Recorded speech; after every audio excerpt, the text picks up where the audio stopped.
me right now is Wisconsin Senator Ron Johnson. Senator, it's good to see you tonight. Thanks very much for joining us. Assess all of these executive orders. How has the Senate been under Joe Biden's presidency? Well, he doesn't need the Senate. He's just using his pen and phone, I guess. He's just flooding the zone, and he's just satisfying every desire of the radical left wing of his party. He's not moderate at all. And I don't know. He said, we have to call out the lies. What you just played in the lead up to this interview sounded like a lie to me when he said that he was going to, not be a dictator. He was going to actually utilize the Senate and try and get the votes. He hasn't tried to get any vote whatsoever so far in terms of policy. So what strikes you the most in terms of these policies that we're seeing through executive order? I want to get to the Biden family in a moment. But first, tell me about the executive orders and where you see the biggest issue. Today, of course, it was about health care.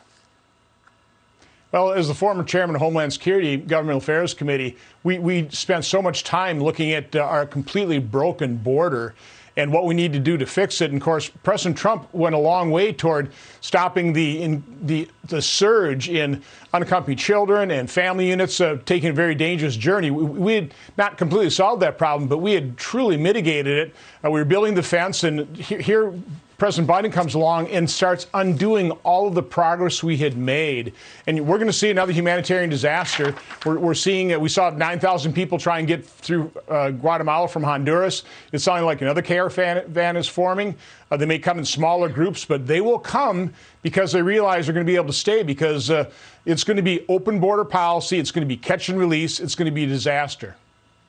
Yeah. Well, this really hits to people's worries about security. Look what has happened with the end of cash bail in New York. You're seeing shootings up in the double digits. You're seeing crime rising. We just don't know who's coming in. No, we're going to find out what liberal policy's impact is on everyday American lives. And it's not going to be pretty. It's again, we won't have border security. We're seeing murder rates increase dramatically in Democrat-controlled cities. This is going to continue. It's not going to be good, Maria. It's not going to be good.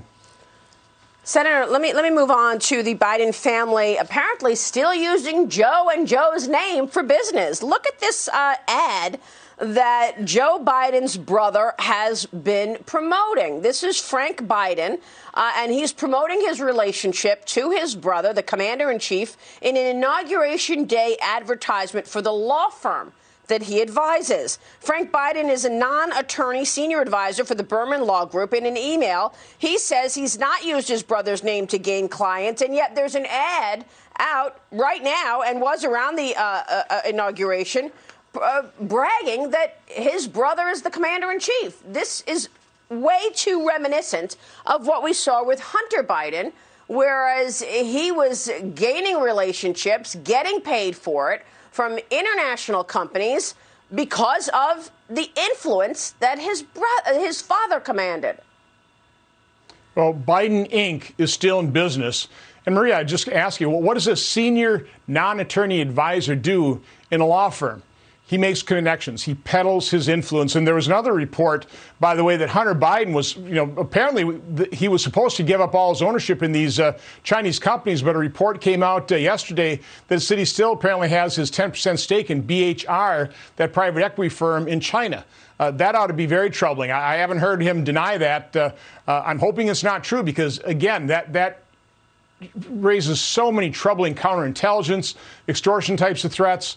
Again, Biden Inc. is back in business if it ever went out, and I don't think it ever did. Of course, we can't talk about this on social media because you will be labeled, you will be attacked because you're talking about a truthful story. Twitter banning the entire Hunter Biden story before the election. And then there's more censorship that I saw you tweeted about yesterday. Tell us about it. I think social media has sunk to a new low by ratcheting up their censorship. What they did is they took down a YouTube video of sworn testimony before my U.S. Senate committee. Think of that, Maria. The American people now won't be able to watch what U.S. senators were able to hear in testimony before the United States Senate on early treatment using ivermectin. This is testimony given by Dr. Pierre Corey, somebody in a critical care group, world-renowned, publishing all kinds of information. He had testified in an earlier committee talking about his group's development of corticosteroids to treat hospitalized COVID patients successfully, saving people's lives. He came in, 3 or 4 hearings later, and again, talking about the work that he had done in ivermectin. Let me just give you a little segment of his testimony. 800 healthcare workers in Argentina took ivermectin as a prophylaxis. None of them got COVID. Of the 400 healthcare workers that didn't take ivermectin, 58% got COVID. That was the testimony. That video had been viewed collectively by more than 8 million Americans. They are searching for early treatment, and I guess the doctors in Google think they're just a whole lot smarter than world-renowned, courageous doctors that actually have the courage and compassion to treat COVID patients and save lives. Where does this go from here? This is unbelievable that they're taking down a video of testimony before a U.S. Senate committee. Yeah. It's so extraordinary, Senator. I was reading that today. 440,000 Americans are dead. Facebook and American Journal of Medicine admit their stance on hydroxychloroquine was wrong. You've been saying this for a long time, of course, in that hearing. Real quick before you go, Senator, what's happening with this impeachment trial? There was a report today that Tim Kaine is looking at next week to file censure, aiming to bar Donald Trump from any future office. Well, they want it both ways. They want to have an impeachment trial, but once they found out that 45 Republican senators, I was disappointed it wasn't 50, but 45 Republican senators believe this is not constitutional, which is a pretty good indication that we're not going to vote to convict President Trump. I don't know why they think that we'd have enough to provide a censure motion either. So, again, yeah. I don't know exactly what the threshold would be for passing that. But, again, they want to have it both ways. They ought to just move on. If President Biden is serious about trying to heal and unite this country, he would tell Senate Democrats to knock it off and start doing some legislation and not having to rely solely on presidential executive orders. Senator, we'll keep watching it. Thanks so much for your time tonight. We'll see you soon. Have a great day.